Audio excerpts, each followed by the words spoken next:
우리나라는 평균 수명이 세계 최고 수준에 이르렀지만 건강하게 생활할 수 있는 기간은 여전히 짧습니다. 기대 수명과 건강 수명 사이의 간극을 어떻게 줄일 것인가에 대해 21일 국회에서는 영양과 통합 돌봄을 해법으로 제시하는 논의가 마련됐습니다. 평균 수명은 늘었지만 건강 수명과의 격차는 여전히 큽니다. 한국건강증진개발원에 따르면 2022년 기준 우리나라 기대 수명은 82.7세, 하지만 건강 수명은 69.9세로 약 13년 가까운 차이를 보이고 있습니다. 이 격차는 병원에 가기 전 이미 일상에서 식사량은 줄고 식사의 질과 안전은 떨어지지만 혼자서는 해결하기 어려운 어르신들이 빠르게 늘고 있기 때문으로 분석됩니다. 이런 변화의 현장을 가장 먼저 마주하는 이들이 바로 영양사입니다. 우리나라는 평균 수명이 꾸준히 증가하여 세계적으로도 높은 수준에 도달했지만 건강하게 생활할 수 있는 기간과는 여전히 상당히 차이가 존재합니다. 현장에서 영양사들이 마주하는 현실은 분명합니다. 병원 치료가 필요해지기 이전 단계에서 이미 식사량이 줄어들고 식사의 질과 안전은 떨어지며 혼자 해결하기 어려운 상황에 놓인 분들이 빠르게 늘어나고 있다는 것입니다. 이 시기에 적절한 영양 관리가 이루어지지 않으면 건강 수명은 더욱 짧아질 수밖에 없습니다. 통합 돌봄은 이러한 생활의 변화가 시작되는 현장에서 직접 확인하고 개입할 수 있는 중요한 수단입니다.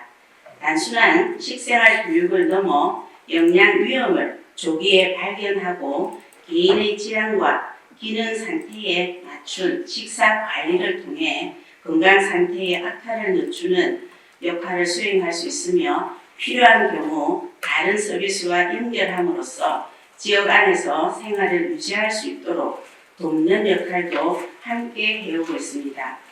오늘 이 자리는 건강수명 증진이라는 국가의 과제를 영양의 관점에서 다시 한번 살펴보고 현장 경험과 정책적 논의로 연결하는 뜻깊은 자리라고 생각합니다. 전문가들은 해법으로 통합 돌봄을 강조합니다. 생활 현장에서 영양 위험을 조기에 발견하고 질환과 기능 상태에 맞춘 맞춤형 식사 관리를 통해 건강 악화를 늦출 수 있다는 설명입니다. 보건과 영양의 분절된 정책을 건강 수명이라는 공동 지표로 통합 논의하는 어떤 그런 출발점이 되지 않을까라고 생각합니다.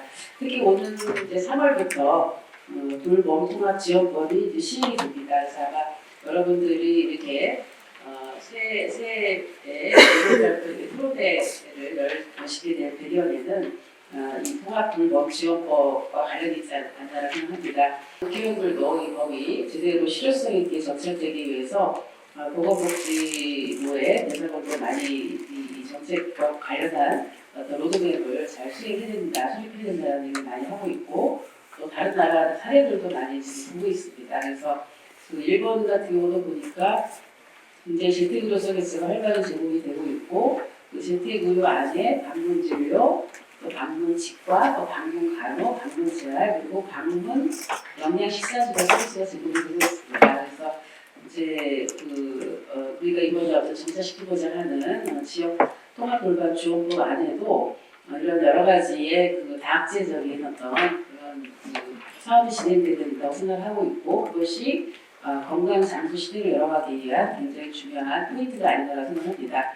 특히 건강 노화는 질병이 전혀 없는 상태가 아니라 개인의 신체 기능과 환경, 그리고 지원 체계가 결합해 삶의 능력을 유지하는 과정이라는 점도 강조됐습니다.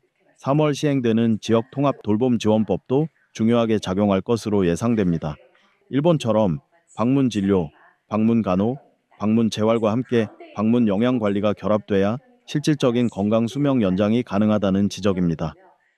건강 수명하고 기대 연령하고 너무 많은 격차가 있는 게 사실이고 미국 같은 경우는 우리보다 기대 연령은 제가 알기로 78세 되는데 건강 수명이 75, 6세로 거의 차이가 없더라고요. 우리나라만 정말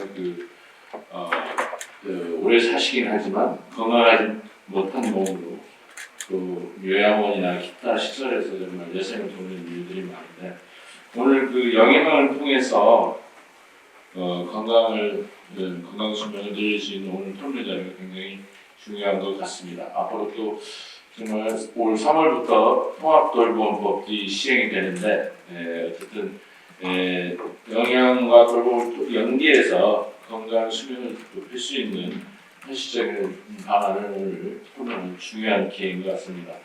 해외 사례와 비교하면 우리나라의 건강 수명 격차는 더 두드러집니다. 미국은 기대 수명과 건강 수명 간 차이가 크지 않지만 한국은 오래 살지만 건강하지 못한 노년이 구조화돼 있다는 평가입니다. 영양과 돌봄을 연결한 통합적 접근. 기대 수명을 넘어 건강하게 사는 시간을 늘릴 수 있을지 이제 정책의 실행력이 시험대에 올랐습니다.